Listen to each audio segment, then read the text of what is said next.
मतलब बिना टोकन के नहीं मिलेगी आज खाद। जिसके पास टोकन है वही लाइन लगाए बस। चले जाओ भाई।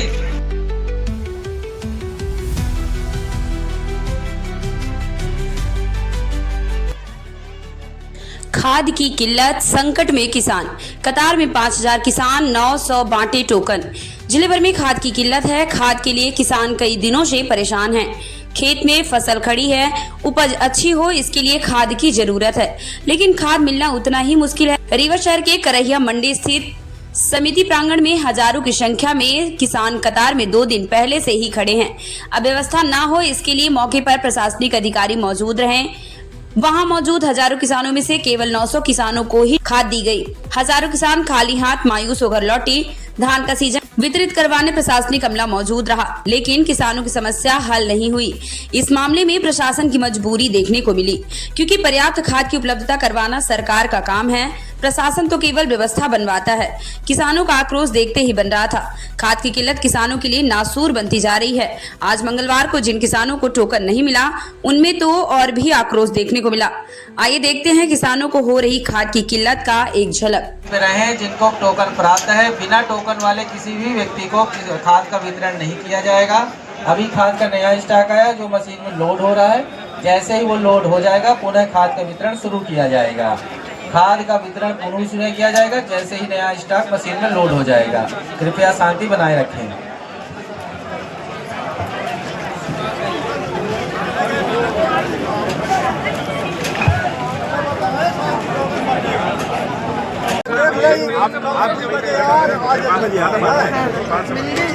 आप एक बार 4 बजे मिल लीजिए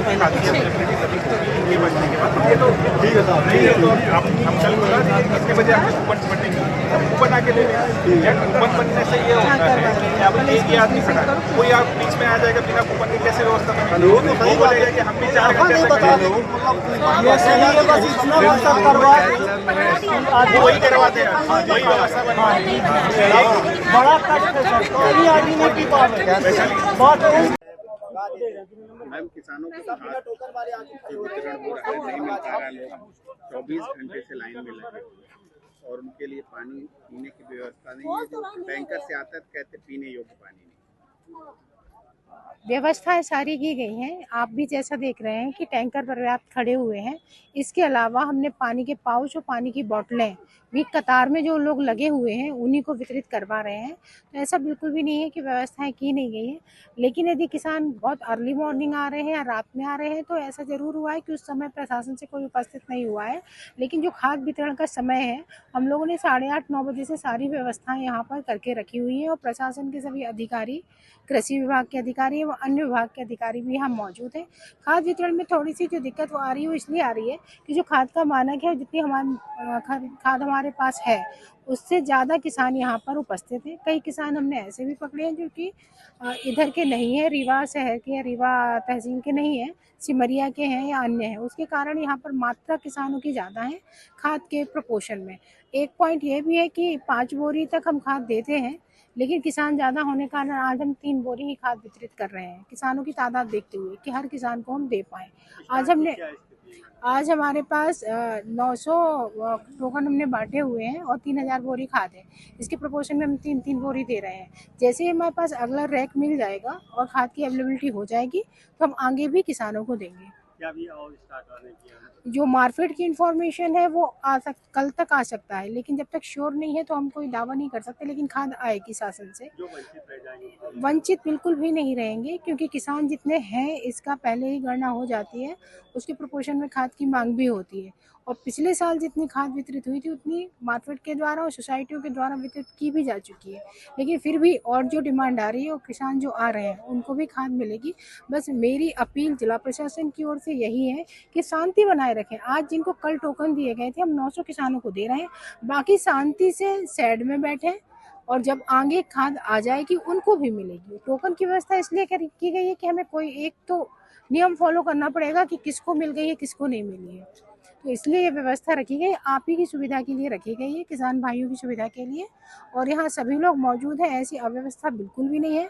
और जो भी थोड़ा सा शोर वगैरह हो रहा है वो लोग हैं जिनको आज टोकन नहीं मिले हैं। आज टोकन हम नहीं देंगे जब तक कि खाद की अवेलेबिलिटी हमारे पास नहीं हो जाएगी। जैसे ही हो जाएगी बिल्कुल जिला प्रशासन की ओर से टोकन दिया जाएगा और खाद की व्यवस्था की जाएगी।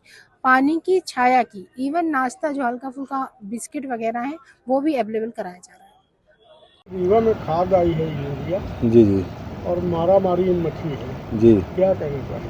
देखिए, ये 2 महीने से ये हाल चल रहा है और रीवा सहित पूरे प्रदेश देश में ये हालात सरकार ने पैदा किया है और पूरी तरह से ये सरकार किसान को मारना चाहती है। किसान से दुश्मनी, पता नहीं क्यों किसान से सरकार की दुश्मनी है। और आज हमने देखा वहाँ करहिया में जैसे ही कल रैक की खबर आई, वहाँ शाम 7 बजे से किसान, महिला, पुरुष, उनके घर की बेटियां सब लाइनों पर हैं। रात को बारिश भी हुई, उस बारिश में भी वो लोग खड़े रहे। अभी हम जानकारी पर मैं वहाँ पर गया था और हमारे बहुत साथी वहाँ मोर्चे के गए थे, तो वहाँ पर हम लोगों ने प्रशासन से बात किया कि काउंटर बढ़ाए जाएं। इतनी अव्यवस्था है और भारी धूप है, वहाँ पर लोग बीमार हो रहे हैं, लोगों को उल्टियाँ हो रही, बुखार आ रहा है। ये हालात वहाँ पर पैदा हैं। आपस में किसान मारामारी लाइन में खड़े कर रहा है, तो ये सरकार की लापरवाही है। और इसी तरह आप समझ लीजिए जो टैरिफ हो रहा है, जो टैरिफ, अमेरिकी टैरिफ यहाँ चलने वाला है, इससे जो है हमारे देश का किसान पूरी तरह से तबाह हो जाएगा।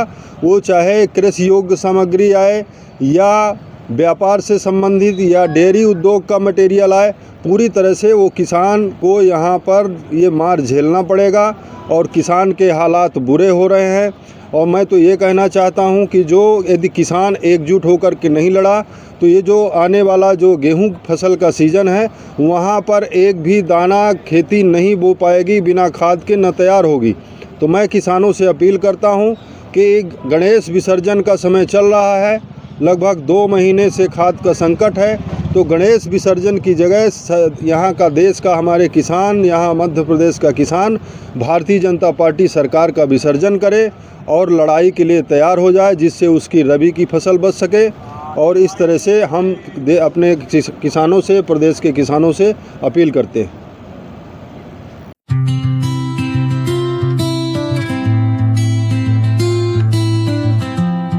मैं डॉक्टर अमिता सिंह, शिवा आरोग्यम हॉस्पिटल में मैं एज ए गायनेकोलॉजिस्ट काम करती हूँ।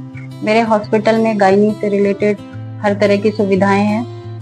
सिजेरियन होता है, हिस्टेक्टमी होती है और ओपीडी केसेस भी बहुत अच्छे से देखे जाते हैं।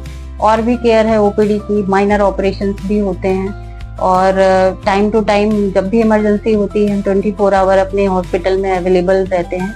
एनी टाइम कोई भी पेशेंट अगर फोन पे भी अवेलेबल होता है या व्हाट्सएप पे अवेलेबल होता है तो भी हम उसको पूरी केयर देते हैं। पूरी कोशिश करते हैं कि हमारी तरफ से मरीज को किसी भी प्रकार की समस्या ना हो।